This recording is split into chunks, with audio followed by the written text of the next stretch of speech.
everyone, so I'm back with another video, and this is pretty much going to be about the difference between my two deliveries, a traditional hospital birth versus a birth at a midwife center. So by the way, if you see me wearing my hair like this a lot, it is because if you have long hair, it's the best hairstyle when you're nursing.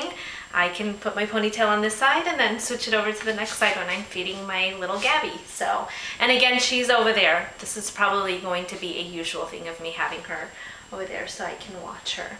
But in any case, I really wanted to shed some light and share with some of you who are pregnant still and are just getting pregnant or are going to be getting pregnant, what my journey was into having my two girls. They were both very, very different. With my 10-year-old, I was much younger and felt like I really got myself pretty informed as to what my options were.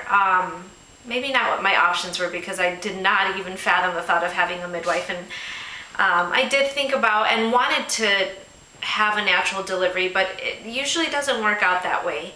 And I'm not saying that this happens at every hospital, and I'm not going to even name any hospitals or anything, but it's very different now. The health industry has changed so much, and I've talked about this in several videos already, but the documentary, The Business of Being Born, was something that I watched actually after I had made my decision, but it really, it solidified it for me. It was like, yes, I'm going to do this. I want to have a natural delivery. So I really recommend that. I know it's available on Netflix right now, so take a look at that. But with my daughter Celine, we had a traditional hospital birth. I was much younger then, so that was like the obvious choice. And I can't say that any part of it went wrong, but looking back now, I can see the difference in how things went. And so to explain how that went, I went to the hospital. By the time I had gone, I had only been in labor for a couple hours, so my water broke at home. 15 minutes later, my contractions were progressing, and then they moved to 5 minutes apart within an hour. I walked over to the hospital because at that time I lived right across the street, literally from the hospital. Went in, and I was told I was already about 4 centimeters dilated, and so, I mean, at this point I had only been laboring for 2 hours. Excellent progress. And so they said, okay, how are you feeling? And I was saying I was in some pain, and then they checked me again in another hour because I did express that I wanted to try to have a natural birth. You know, I think it's a badge of honor sometimes for us moms to think, oh, let me have a natural birth. And that's what it was for me then. It wasn't because I really understood the benefits of it.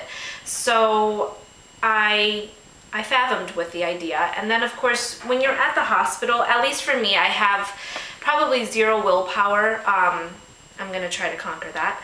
But you're in the hospital, the option is right there for you. And so yes, for most people, if you're gonna be offered an epidural, I don't know many women that will say, oh no, it's cool, I'm gonna just try to keep going at this.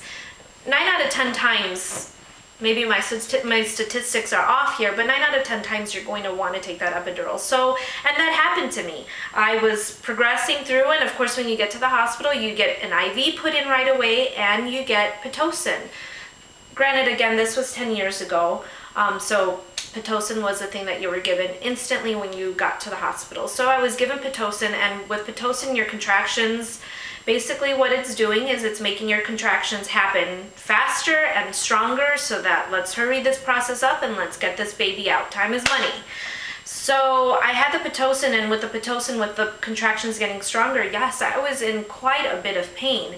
So when they checked me, I was at about 8 centimeters dilated, 6 to 8, something around there. Again, it's been 10 years.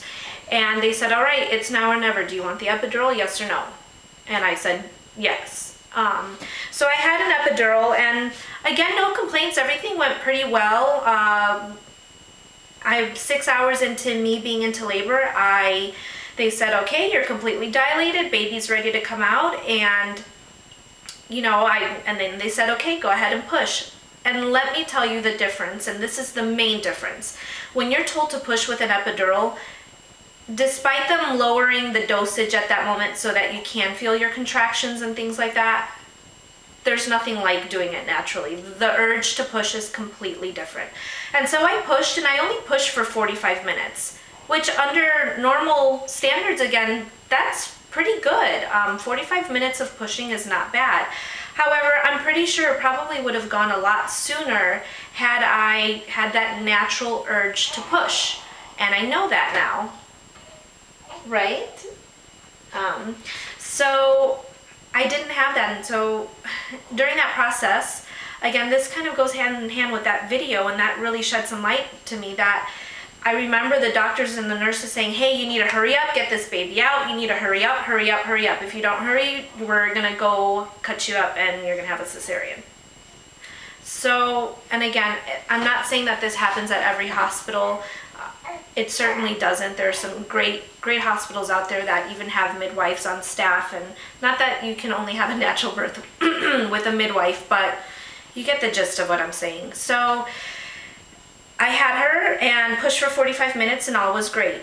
On the flip side, oh, time out. Let me go back. So when she was born, she had swallowed the meconium and not super responsive, so she was taken out, cut, whisked away, and I didn't get to see my baby until hours later. And I ended up with postpartum depression with Celine just because I felt that separation instantly. And I can't describe it, and I don't think any person can, but it was really hard not to have that moment where you know, that you envision as a mom that your baby comes out and they put her on you and you grab her. I didn't have that with Celine. And I understand that the circumstances called for it at that moment, but that was really hard for me to deal with. So with Gabby, again, I was like, okay, I'm pregnant. Let me go call a hospital. And I did. I scheduled my appointment, and then my husband came home and he said, Leslie, why don't we look into a midwife? And I was like, no, dude, I'm not gonna go that route. Uh-oh, baby's getting fussy. So then this will be part one. This will be the part of hospital birth story with Celine. Yeah. So I'll have another video about my delivery with Gabby so you can kind of know the differences. But hospital birth, you swell up afterwards because of all those fluids put in, and not all bad, and I had a very easy birth, but not all great. By the way, I didn't tear or anything like that. I didn't have to have an episiotomy, so everything was great. I had an experience well enough to have another delivery. So I gotta go, bye!